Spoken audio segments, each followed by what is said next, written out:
The Lamar Jackson and Daniel Falele exchange on the sideline is going to be made much to do, but it's about nothing.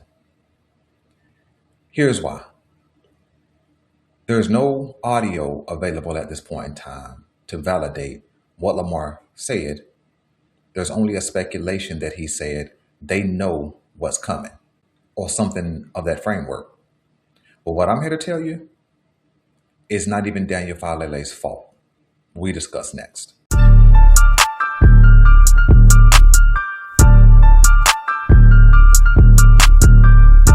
Hey, what's happening? And welcome back to The Bald Perspective.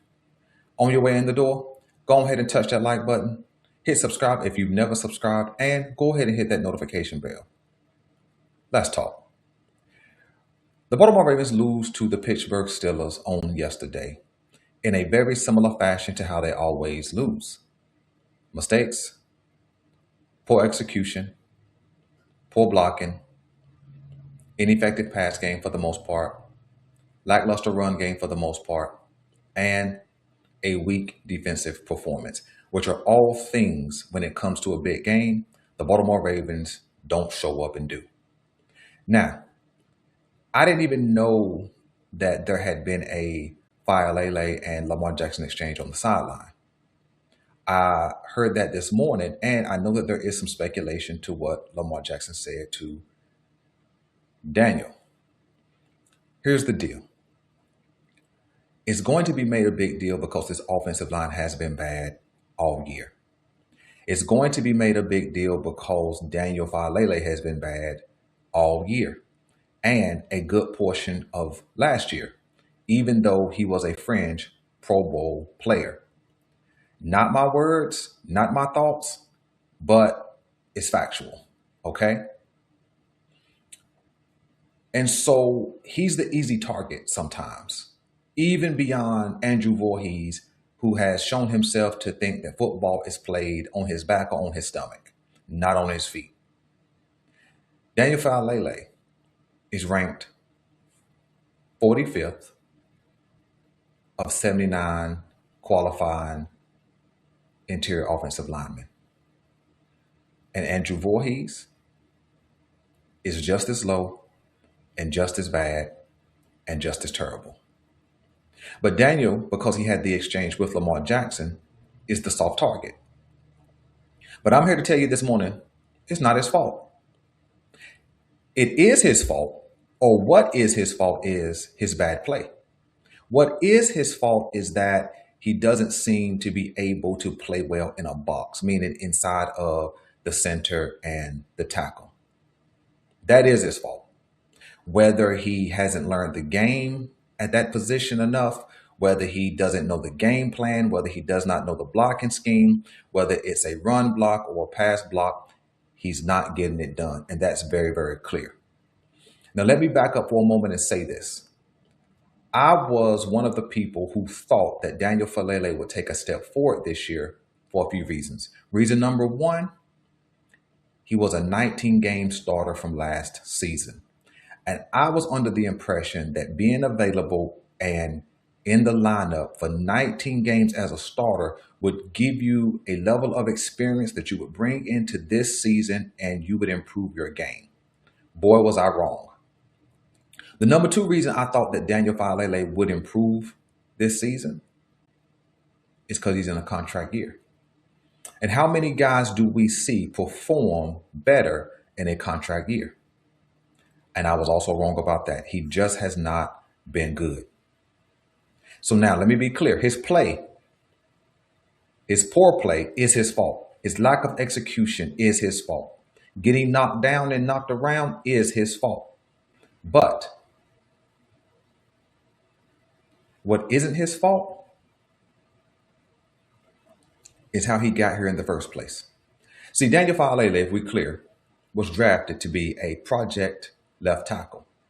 And many of us salivated about a 6'8", 35, 36-inch arm project left tackle who weighed 370 to 380 pounds. Many of us salivated about his potential. And in his first season, he actually got in at left tackle and did okay. Not great, not elite, not good, just okay for a fourth round rookie who got thrown in to action. But since that time, he's moved to right tackle, and then last season moved into the interior to right guard. So that's three different positions in his 3.12 years as an NFL player, because I think he's played 12 games this season, actually 13 games this season.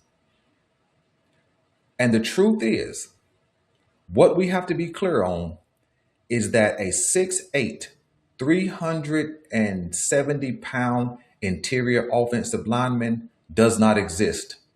And if they do, they don't do well. Case in point, Daniel Faalele. There have been guys who have had massive size playing in the interior. Two that have been Daniel Faalele size or bigger was Michael Jasper, who was about 370 pounds, and then the legendary Nate Newton of the Dallas Cowboys fame, who was estimated to be between 390 and 400 pounds. So big, huge humans playing in the interior is possible. There is evidence of that, but it's not customary. You typically want your interior offensive linemen to weigh in around 325 up to, for the massive size, 350. But Daniel Faalele is 6'8" and 370 plus.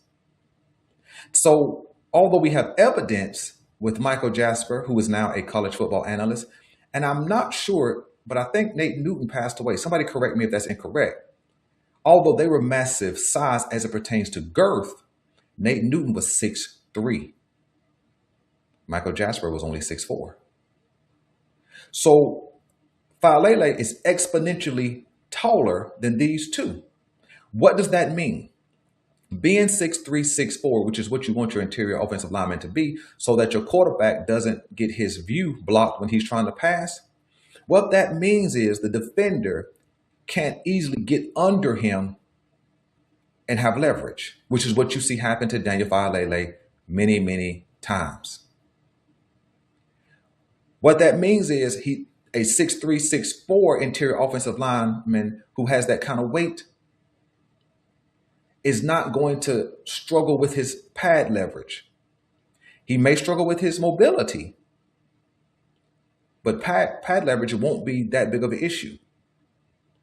So to move a 6'8", 370-pound guy into the interior was a no-go from the beginning. Well, who should have known that? John Harbaugh and the offensive line coaches. And let me throw in Todd Monken. Because in order for Todd Monken's system to work, all 5 linemen have to be capable of doing their job. Right? So this was a failed idea before it became a failed attempt. There is no other evidence in NFL history that anybody was bigger than Daniel Faalele trying to play in the interior. And so when I say that it's not his fault, I'm specifically talking about being in this position. The Baltimore Ravens set this kid up for failure. If he couldn't make it at left tackle or right tackle, then let him bide his time and then just move him off the roster. Let him move on. But to try to throw him inside with that size and girth, or height and girth, was a no-go from the beginning. If nothing more, just use logic. If nothing more than just his sheer size was going to make it difficult for a 6'2", 6'3" quarterback such as Lamar Jackson to see over him. Daniel Faalele, in his position, once he reacts to the snap, he's just as tall as Lamar Jackson, even though he's in a blocking position. And so just the idea of moving this kid inside to play this position was a no-go. They should have left him at left tackle where they drafted him and allowed him to sink or swim over there. You know that a guy that size doesn't have great mobility. Although he is pretty mobile for a guy his size. Now, let me be clear when I say pretty mobile. I mean, if you can move your body while carrying 370 plus pounds and you can pull a little bit, you can reach block your man a little bit, that's mobile because that's a huge human being. But to try him at interior offensive lineman should have been a no-go from the beginning. But let's go deeper. We sit at home and we watch 50 to 60 offensive snaps per game. And we can see the inadequacy in Daniel Falele's play. In fact, we can see the inadequacy in all the offensive linemen play. And we have the privilege of having the game review, and now you have platforms like All 22, things of that nature, where you can go and you can, take a close look at different players. But the truth of the matter is this. If we have that kind of access, how much more of an in-depth look does John Harbaugh, Todd Monken, and whoever the offensive line coach have? They see this kid from the time training camp starts, or these guys from the time training camp starts all the way through the season. You cannot tell me he's practicing better than what he's playing, because whatever you're doing in practice is going to spill out onto the field. And so the real culprit is not Daniel Falele. He gets the blame because he's a soft target. He gets the blame because you can see what he does and doesn't do on film. He is the subject of conversation right now because of the exchange. But the truth of the matter is this exchange has come too late. It comes too late. This was an exchange that should have happened last season. This is an exchange that should have happened in the off-season workouts. This is an exchange that should have happened in week 1, week 2, week 3, before Lamar Jackson's injury. This is an exchange that should have happened when Lamar Jackson came back against Miami. This is an exchange that John Harbaugh should have been having with Daniel Falele. But John Harbaugh has not had the guts. Drop the G, add an N. He has not had them in order to make the call to pull Daniel Falele. Why? Because it would make him be wrong. But John, it would make you be a coach to make a coaching decision about inadequate play. Same goes for who? Andrew Voorhees, who has been trash. As a human, good dude. As a player, trash. So no, it's not Daniel Falele's fault. He's a bad offensive guard. Flat out. Flat out.